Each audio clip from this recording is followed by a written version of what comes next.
200 used to be his best event, a bit like Kung Fu Kenny here, if you like, but Zharnel, like Kenny, is pretty swift at the 100 meters as well. Then Fred Kerley. Kerley's going to be in lane 5.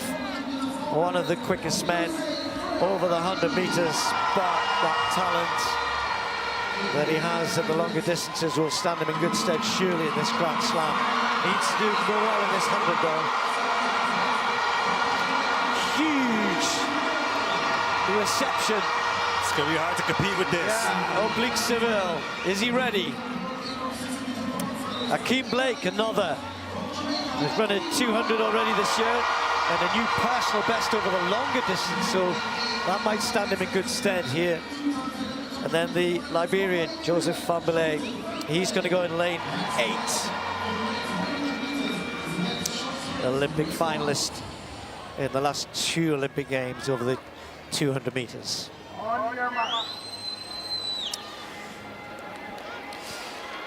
So we got Jones in 1, Lindsay in 2, Hughes is in 3. Then in the middle, Bednarek's 4, Kerley right in the middle in 5, Seville in the orange in lane 6. Then Blake, his teammate next to him, and Fahnbulleh in lane 8.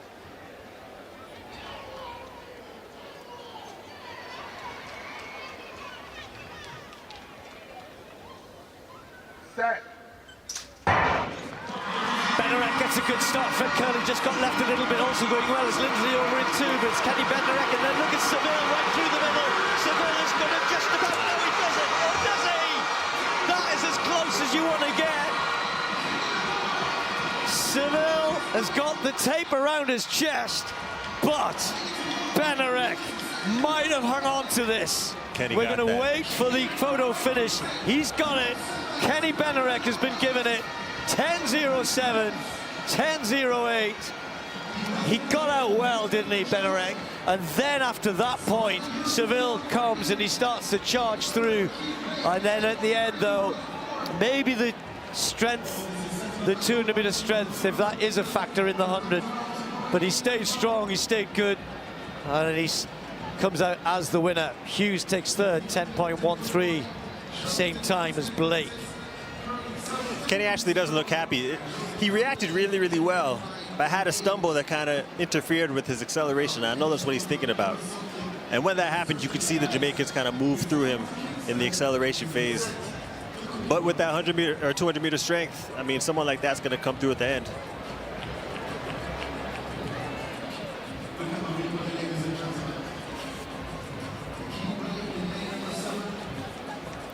Fairly even reaction-wise, but as you can see here, kind of lost his footing in that acceleration. Now you can see him fighting to get back in. He's definitely not going to be pleased with that, but if you're just faster than everyone else, if you're able to relax, you'll get back into the race. Yo, it was a lot closer to that replay than I thought. As we've seen the rail cam here, you can see in the acceleration phase, Akeem Blake moving through a lot faster. And Oblique coming through in the latter part of the race. He probably thought that he had it. Battle of the headbands coming through at the end. But Kenny did come through with the tape to secure that 100 meters. For him, going into the deuce, that's huge. So, yeah, that's significant, isn't it? He takes 100. Kerley, nowhere really. We said that 10.2 clocking. He was even slow at 10.3. This was into a headwind, incidentally, minus 1.3. Not as windy as it was earlier in the evening. But that really means a sub-10 clocking for Bednarek, but more importantly, he's got the 12 points. You know, I'm not too worried about the times here. I mean, he's a 200-meter guy. And you come here and beat some of the major 100-meter players, I mean, you establish yourself. I think that's the biggest thing here.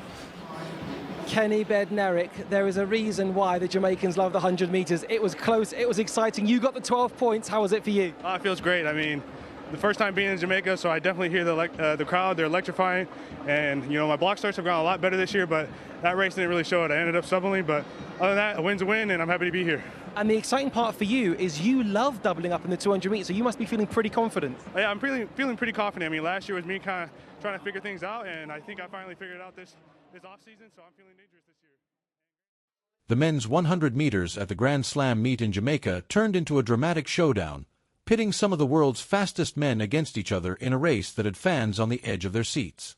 Among those in the lineup were global medalist Fred Kerley, Jamaica's young power duo Oblique Seville and Akeem Blake, and American sprinter Kenny Bednarek, better known for his 200m exploits, who shocked the field by snatching the win after a tense battle. From the starter's pistol, the atmosphere was electric.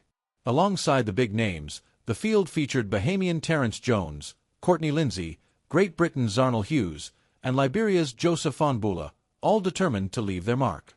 Despite running into a headwind of -1.3 meters per second, the quality was evident, with multiple athletes breaking 10.20. Bednarek, stationed in lane 4, blasted out with purpose and controlled his rhythm superbly. Crossing the line in 10.07, he edged out Seville by a razor-thin margin, 10.08 for the Jamaican, forcing the officials to rely on the photo finish. Hughes and Blake were inseparable for third, both stopping the clock at 10.13. Blake, whose blistering reaction off the blocks had set him apart early, couldn't hold his form in the final strides, surrendering ground as the others caught up. Kerley, expected to dominate, instead faltered badly. After an encouraging start, he faded to sixth in 10.30, a disappointing result for someone of his caliber and a sign that his preparation may not be on track. The aftermath carried its own drama. Although victorious, Bednarek showed visible irritation as he crossed the line. Slow-motion replays confirmed why. He stumbled slightly during his drive, breaking his rhythm. Even so, his trademark 200-meter strength carried him through, and he executed with just enough composure to secure the win. Later, he admitted frustration over the miscue but highlighted the importance of starting the season on top. "A win is a win," he remarked confidently. "This year, I'm dangerous." His triumph sends a powerful message. Bednarek is no longer just a 200m runner. By toppling specialists in the 100 meters, he has planted himself firmly in the conversation as a dual sprint contender. For Seville and Blake, their performances reinforced Jamaica's deep well of sprinting talent, both men clearly poised to contend at the highest level as the season progresses. In the bigger picture, the Grand Slam in Jamaica set the tone for 2025. It was a meet filled with intensity, unpredictability, and statements of intent. Bednarek banked 12 valuable points and established himself as a serious factor in the sprinting hierarchy. If this opening clash is any indication, the year ahead promises fireworks.